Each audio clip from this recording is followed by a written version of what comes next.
Jammu and Kashmir में 6 सालों के बाद आज एक गवर्नमेंट फॉर्म होने वाली है। दिस वेडनेसडे 16 अक्टूबर 2024 को सीएम उमर अब्दुल्ला ने राजभवन में ओथ लिया and Kashmir got its assembly back after 6 long years. 8 अक्टूबर 2024 को इलेक्शन रिजल्ट्स आने के बाद नेशनल कॉन्फ्रेंस का जो क्लीन स्वीप हमें देखने को मिला है वो यहाँ इस चीज को भी दर्शाता है कि लोगों ने फिर से इन्हीं पर ट्रस्ट करके अपनी सारी उम्मीदें एनसी पर लगाई हैं। अब आगे हमें देखना होगा कि क्या एनसी हमारी एक्सपेक्टेशंस को पूरा कर पाएंगी या कहीं ना कहीं ये भी दिख रहा है कि उनका सिर्फ एक ही मोटिव है कि वो कश्मीर पर रूल करे बाय हुक और क्रुक। दोस्तों, कश्मीर में जो सरकार बनाई जाएगी और ये जो चीफ मिनिस्टर होगा वो अब पहले जैसा रहा नहीं। जैसा कि हम सब जानते हैं कि 2019 में जे.एंड.के रीऑर्गेनाइजेशन एक्ट को लाके सेंटर ने कश्मीर के सीएम की औकात किसी म्युनिसिपैलिटी ऑफिसर से ज्यादा रखी नहीं और एक तरह से कश्मीर की म्यान में 2 तलवारें रखी, सीएम और लेफ्टिनेंट गवर्नर।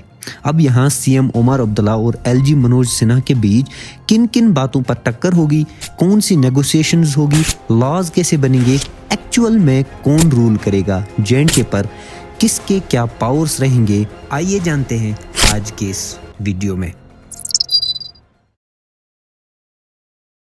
दोस्तों, आर्टिकल 370 के हटने के बाद 2019 रीऑर्गेनाइजेशन एक्ट से जे.एंड.के को एक स्टेट से यूटी बनाया गया। बेसिकली जे.एंड.के को सेंटर से कंट्रोल करने के लिए। अब यूटी है तो एक एलजी भी होगा जिसको 2019 एक्ट में एडमिनिस्ट्रेटर कहा गया है।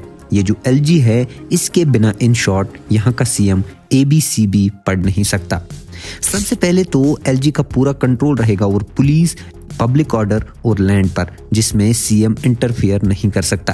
Under section 53 of J and K reorganisation act LG उन सब चीजों को कंट्रोल कर सकता है जो असेंबली के पर्व्यू से बाहर है, या जब भी उसको जरूरत होगी वो अपनी मर्जी से इन चीजों को हैंडल कर सकता है। इन चीजों में most importantly all India services और एंटी करप्शन ब्यूरो इंक्लूडेड है। जब असेंबली सेशन में नहीं होगी तो ऑर्डिनेंसेस के थ्रू गवर्नर लॉज बना सकता है, मतलब लेजिस्लेटिव पावर्स भी आ गए। जब भी कोई फाइनेंशियल लेजिस्लेशन होगी तो एलजी के रिकमेंडेशन के बिना असेंबली में इंट्रोड्यूस भी नहीं हो सकती।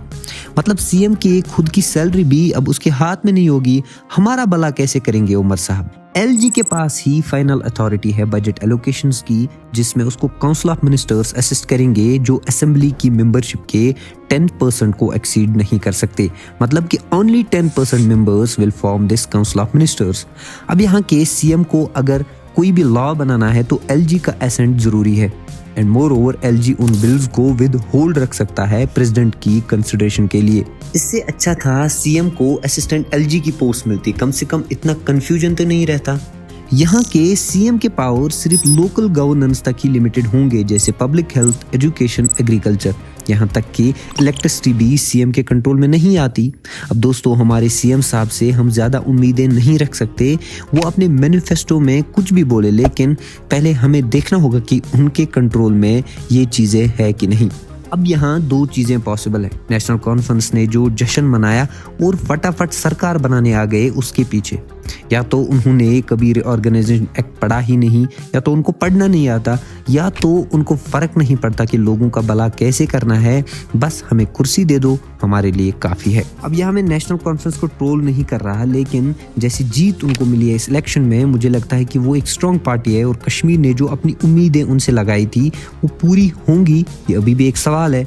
क्योंकि यहाँ इलेक्टेड गवर्नमेंट से ज्यादा पावर्स सिलेक्टेड गवर्नमेंट के पास है, तो डेमोक्रेसी का हमें सिर्फ डेमो दिया गया है शायद, और कृषि की किसी को फिक्र ही नहीं है।